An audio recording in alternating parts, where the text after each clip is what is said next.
Thank you.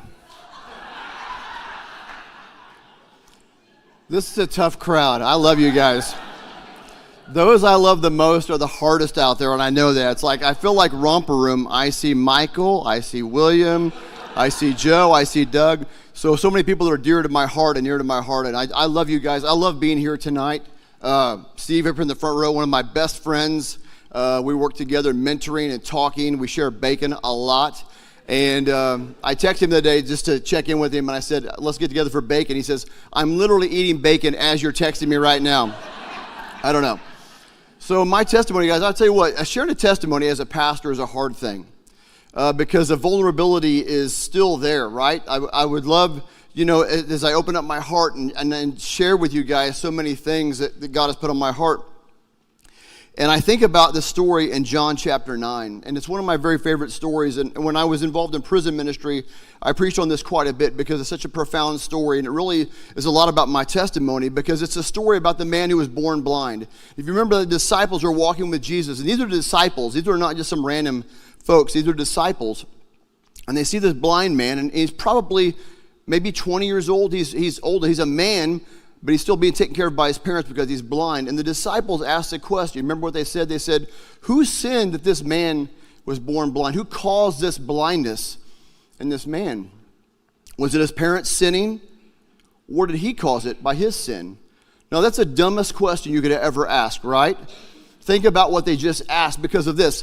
Did this man, before he was born, do something that caused himself to be blind, right? It wasn't like, hey, he was playing with fireworks or, playing with acid in a chemistry set and it blew up. Did he do something that caused his blindness?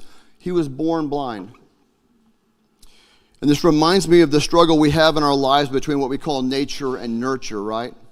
That question of what has happened to me in my life versus what have I done in my life.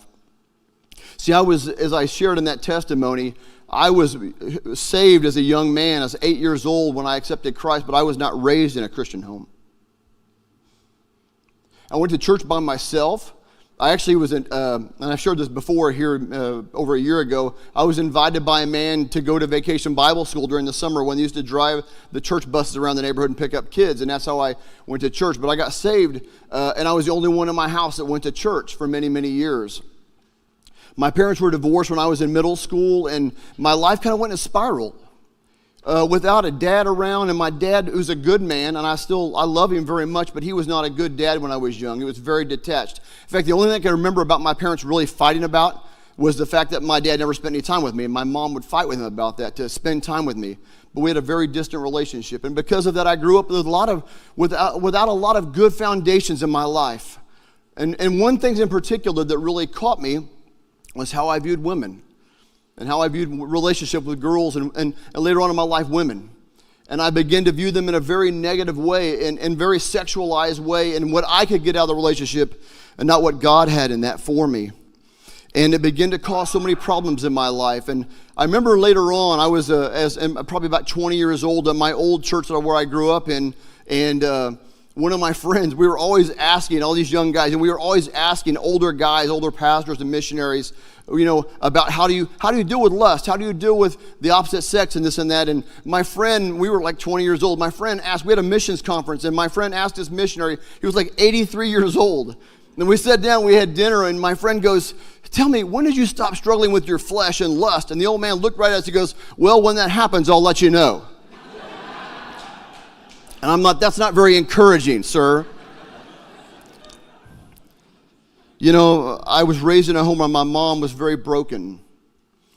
And that nurture side of it, she tried as hard as she could, but she came from a home that was extremely violent, extremely damaged. She lost her mom in front of her. Her mom was killed in front of her when she was a young girl, and she was then put in with her dad was an alcoholic. My grandfather was an abusive man in every single way.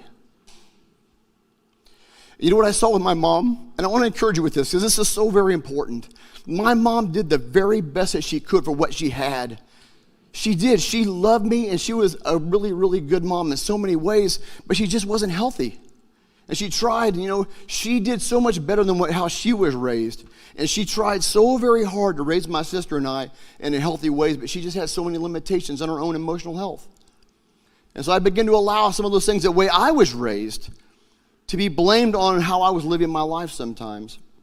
And I would make an excuse. Well, if I'd had a better situation with my dad and I'd had a more stable life, if I'd been raised by godly parents and this and this and this, and it just wasn't true.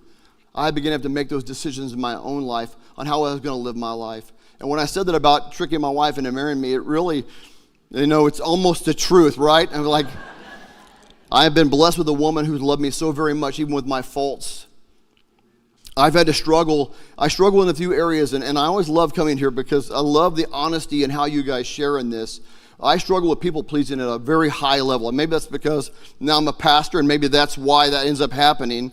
But I love peacemaking. I love to try to fix things, whether it's people or whatever I'm around, because I feel that brokenness in myself. And I wanted to see myself fixed in so many ways that God did in my life.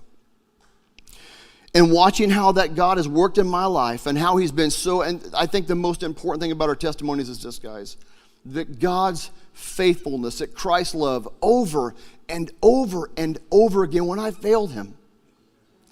When I did what was wrong, when I knew what was right, when I didn't follow what God had for me and he loved me anyway, it was so deeply impacting in my life. And I say this, as a pastor, listen, we still have the same struggles. And I know you guys know that. Deep down inside, you know that. But we do. We really have the same struggles. And I think sometimes people will look at us. I get mad at Steve all the time. I'm like, Steve, I am as flawed and failed as anyone else. Like, don't look at me like I'm better. Don't think about me in any better way, because I am as broken and flawed and hurt, and I need Christ every single day. Let me tell you this way. If I turned away from what God has for me and I stopped listening to what God has for me in my heart, I would be out there as quick as anybody else. I really would. And I think because of my personal sense of brokenness, so many times I love seeing people fixed. I love seeing you guys, as you guys come in here and you're honest and you work through this. I love this process. And I want you to know, you are valuable to the ministry. You are valuable to what we do around here every single day. Don't ever think, no matter who you are, what you've been through, you are amazing in God's plan, and you are a valuable part of God's plan. I was thinking about this passage in Matthew chapter 26 when Jesus was going to be crucified, and after the Lord's Supper, and really in this week that we're in right now, this season that we're in right now, with all the things that are going on spiritually, that Jesus, if you remember, he went with his disciples into the garden, and it said he asked him to pray for him with just 1 hour, and then it said he went a little further, and he broke down, he just collapsed, and he began to pray. And I thought, you know what, that's what my mom did. She just went a little further.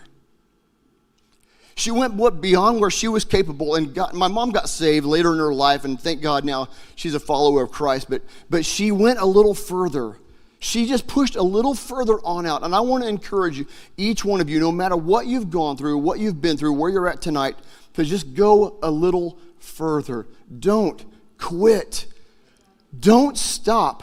Don't give up on what God is doing in your life, because I know as you're sitting here tonight, there's some of you that are struggling. Am I going to stay with this? Am I going to stay in this? Am I going to go through all this?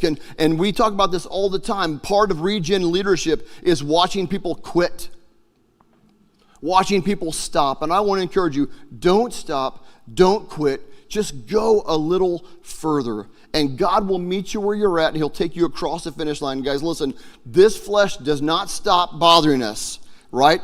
Until we're in eternal glory, right? It's not going to stop. It's not going to stop. It's never going to stop. I'm going to be that 85-year-old man. Some young guy's going to ask me, hey, when do you stop having to deal with lust? I'm going to say, when I get there, I'll let you know, okay? When I reach that point, I'll tell you. Don't quit, guys. Don't give up. The greatest testimony we all have is that we're all failures. We're all broken. We're all hurting. But God's grace is supreme in everything. In every way. In everything in our lives. It doesn't matter if you're brand new, if you're just learning the Bible for the first time, but I'm going to wrap up with this. I remember being in Bible study. I was like a sophomore. There was a girl there I was trying to impress. I really liked her. And the teacher asked me to read, and I started reading my Bible. I'd really not read ever hardly at all. And I started reading, and I was talking about where Jesus in the Garden of Gethsemane, but I said, in the Garden of Gethsemane. And this girl laughed out loud at me. And I've never forgotten it.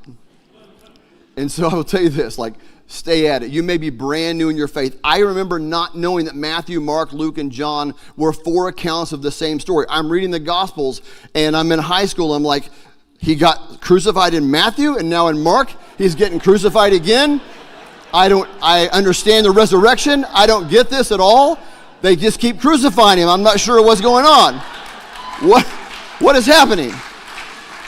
And just nobody had ever told me that there were 4 accounts of the same story. I'm like, well, that makes sense now that someone could have told me that before. So wherever you're at, guys, I remember that pain. I remember that struggle.